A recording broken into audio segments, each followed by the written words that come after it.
Voici le corrigé du que sais-je de la page 142, ainsi que des exercices ES 99 et ES 97.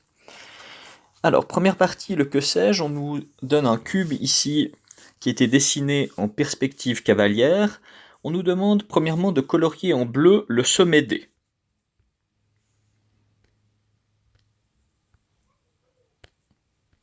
Alors, les sommets d'un cube, ce sont les points A, B, C, D, E, F, G, H. Donc, colorier en bleu le sommet D, c'est celui-ci. Colorier en vert l'arête CG. Dans un cube, l'arête, c'est le segment qui relie deux sommets, donc CG, c'est cette arête ici. Colorier en rouge la face ABFE. Donc, dans un cube, toutes les faces sont des carrés, donc il est constitué de 6 carrés. Donc, la face ABFE, c'est la face du haut. Donc, voilà la face ABFE. Donc, on a des faces, c'est les carrés pour un cube comme celle qui était coloriée en rouge. Des arêtes, c'est des segments qui relient deux points. Et puis les sommets, c'est les points qui constituent le cube. Après, on nous demande au point D de compter combien il y a de sommets dans un cube. Alors, si on les compte, on voit qu'on en a 4 en haut, 1, 2, 3, 4, et 4 en bas, 1, 2, 3, 4, donc 8 sommets dans un cube. Combien est-ce qu'on compte d'arêtes? Alors là, il faut faire un tout petit peu plus attention en les comptant. On en a 1, 2, 3, 4 qui sont représentés horizontalement, 1, 2, 3, 4 verticalement, et 1, 2, 3, 4 en diagonale, donc 4 fois 3, 12 arêtes pour un cube. Et puis, combien est-ce qu'il y a de faces dans un cube? Eh bien, ça, on le sait avec par exemple un dé. On sait qu'un dé, il a 6 faces, donc dans chaque cube, il y a 6 faces carrées. Donc voilà pour la première partie. Deuxième partie, on nous dit, imagine un parallélépipède rectangle. Alors qu'est-ce que c'est qu'un parallélépipède rectangle? C'est un solide dont les faces sont toutes constituées de rectangles. Donc si j'essaye de faire un croquis en perspective, ça va me donner quelque chose comme ceci. On appelle ça parfois aussi un pavé droit. Donc un parallélépipède rectangle, il est constitué de 6 faces qui sont toutes des rectangles. Pour le cube, toutes les faces étaient des carrés. Combien de faces de dimensions différentes peut-il posséder au maximum? Eh bien, ici, on voit que dans un parallélépipède rectangle, les faces opposées sont forcément toujours les mêmes. Donc la face du haut, ici, est la même que la face du bas. La face de droite, ici, est la même que la face de gauche. Et puis, la face devant nous, c'est la même que celle qui est derrière au fond. Donc, on a 3 sortes de faces différentes. Donc, combien de faces de dimensions différentes peut-il posséder au maximum? Eh bien, seulement 3, puisque forcément que les faces opposées sont toujours les mêmes.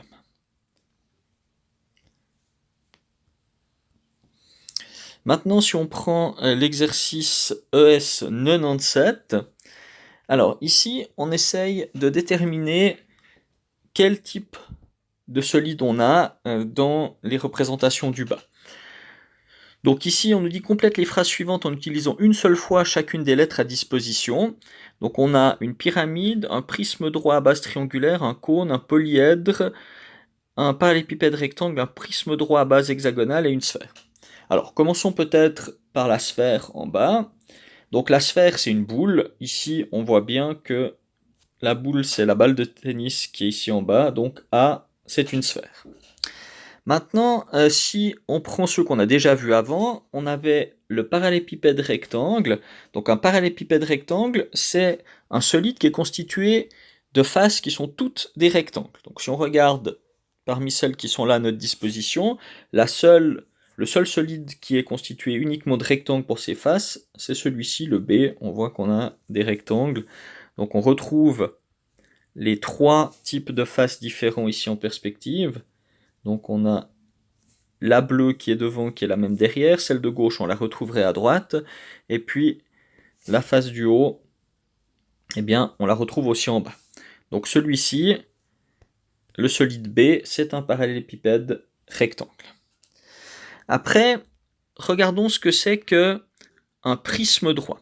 Alors, un prisme droit, c'est un solide qui a pour base un polygone, donc c'est-à-dire ça peut pas être un cercle, il peut pas avoir la base doit être constituée uniquement de segments, donc pas de cercle, pas d'ellipse ou de figures comme ceci. Et puis toutes les faces autour, pour que ce soit un prisme droit, doivent être des rectangles. Donc on doit avoir deux faces, une en bas, une en haut, qui sont des polygones, et tout autour, on doit avoir des rectangles. Alors ici, on repère en tout cas deux prismes. Il y en a un, c'est le C. Le C, on voit qu'on a une face hexagonale en haut, et on a évidemment la même en bas, et on a des rectangles pour chacune des faces. Donc ça, ce sont des rectangles tout autour. Donc ça, c'est un prisme. Et on a un autre prisme droit. L'autre prisme droit, c'est celui-ci. On a un triangle ici, un autre triangle en haut qu'on ne voit pas, et tout autour, on a aussi des faces qui sont toutes des rectangles. Donc ces deux-là, ce sont des prismes. Le C et le E, des prismes droits. Donc c'est-à-dire on a des faces bleues qui sont des polygones, ça peut être n'importe quel type de polygone, et toutes les autres faces sont des rectangles. Donc si on regarde ici, dans ce qui est proposé, eh bien on a l'objet, la deuxième question nous dit l'objet correspond à un prisme droit à base triangulaire, donc ça c'est le E. Donc le E est un prisme droit à base triangulaire. On a donc en bleu le triangle pour la base. On peut imaginer qu'on déplace l'objet pour le reposer sur le triangle. Et tout autour, on aura des faces qui sont des rectangles.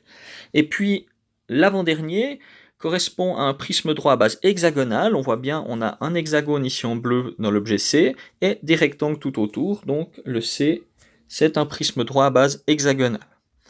Après, alors, une pyramide. Qu'est-ce que c'est qu'une pyramide?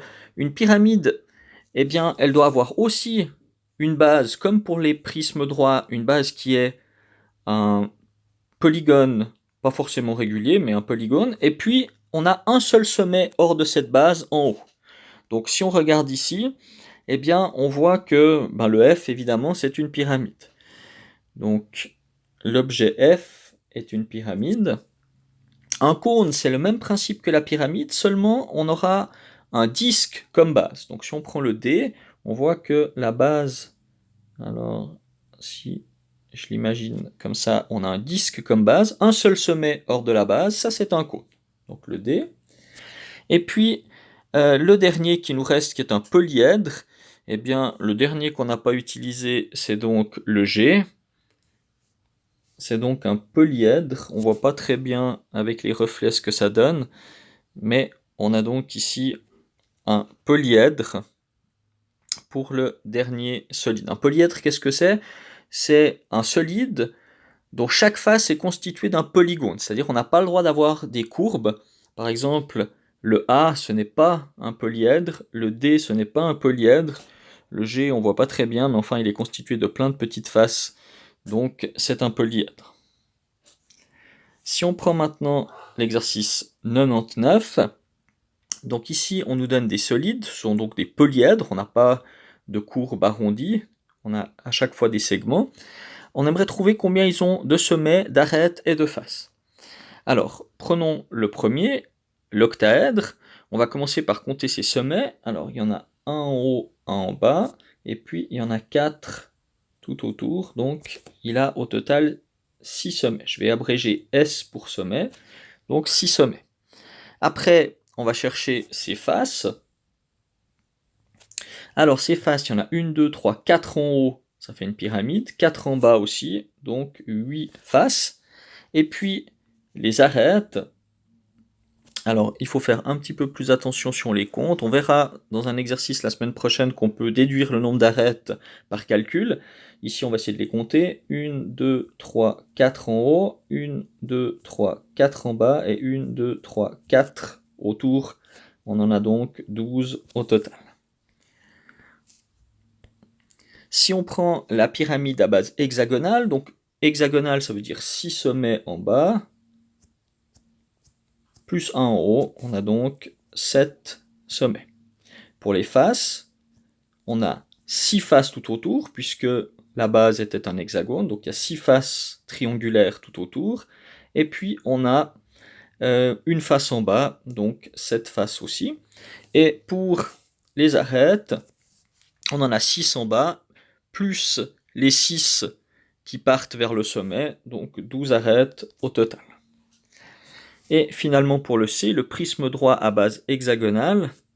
Donc peut-être oui, juste pour la pyramide, on voit donc cette pyramide, elle a une base qui est hexagonale, et puis toutes les autres faces, eh bien, ce sont des triangles, puisqu'on a un seul sommet hors de la base, on n'a que des triangles tout autour. Donc par rapport au prisme, au prisme droit qui a des rectangles tout autour, la pyramide, elle a des faces qui sont toutes triangulaires tout autour. Donc le prisme droit à base hexagonale, les sommets, eh bien, comme c'est à base hexagonale, il y en a 6 en haut, 6 en bas, donc ça fera 12. Les faces, on en a 6 autour, puisqu'il y avait 6 côtés à chacune des bases, donc ça nous en fait 6 autour, plus une en haut, une en bas, donc 8 au total.